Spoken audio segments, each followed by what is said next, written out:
الحمد للہ رب العالمین والعاقبۃ للمتقین والصلاة والسلام علی سیدنا و مولانا محمد وعلی آلہ واصحابہ وازواجہ وذریاتہ اجمعین، اما بعد فاعوذ باللہ من الشیطان الرجیم، بسم اللہ الرحمن الرحیم۔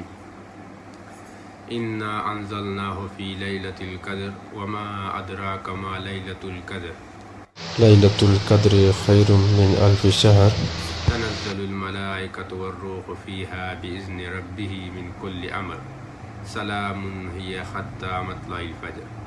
وقال النبی صلی اللہ تعالی تحروا لیلۃ القدر فی الوتر من عشر الاواخر من رمضان، او کما قال علیہ الصلاۃ والسلام۔ میرے عزیز بھائیوں، میرے محترم سامعین، السلام علیکم ورحمۃ اللہ وبرکاتہ۔ آپ سب کو پتہ ہے کہ رمضان المبارک کے آخری عشرہ ہیں۔ اس آخری عشرے میں سب سے زیادہ عبادت پر توجہ دینی چاہیے۔ جس طرح ایاموں میں جمعہ جو کہ بہت باقی دنوں سے محترم دیکھا جاتا ہے، اسی طرح لیلۃ القدر بھی عام دنوں سے بہت بہتر ہیں، اور رمضان المبارک کا وہ دن ہے جس میں قرآن کا نزول ہوا ہے۔ تو یہ لیلۃ القدر جیسا کہ آپ سب کو پتہ ہے، اس کی تعین کہ کسی کو پتہ نہیں ہے، ان کو اٹھایا گیا ہے۔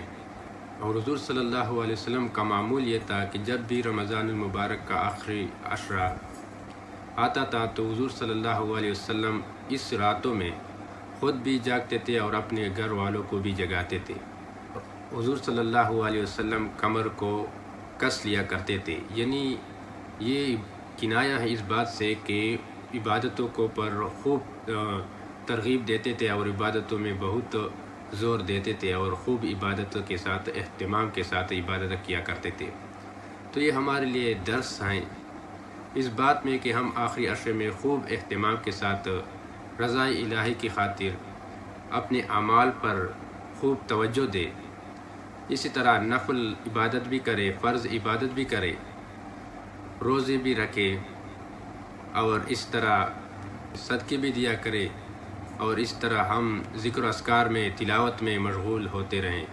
لیلۃ القدر آخری عشر میں ہے اور یہ طاق راتوں میں ہے، 21، 23، 25، 27 اور 29۔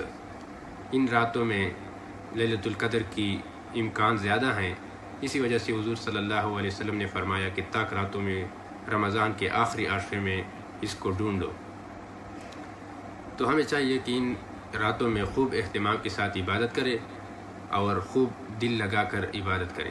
اگر یہ نہیں ہو سکے تو کم از کم عشاء کی نماز جماعت کے ساتھ پڑھ لے، اس کے بعد تراویح بھی پڑھ لے، تراویح کے بعد 2-4 رکعت نفل ادا کرے، پھر سو جائے۔ اس کے بعد جب سحر کے وقت آپ جاگتے ہو تو 4 رکعت تہجد کی نماز ادا کر لے، تو انشاءاللہ تعالی ان کو بھی یہ شب قدر کی جو انعامات ہیں، شب قدر کی جو فضائل ہیں، شب قدر کی جو ثواب ہیں ان کے عمل نامے میں لکھ دی جائے گی۔ وآخر دعوانا ان الحمد للہ رب العالمین۔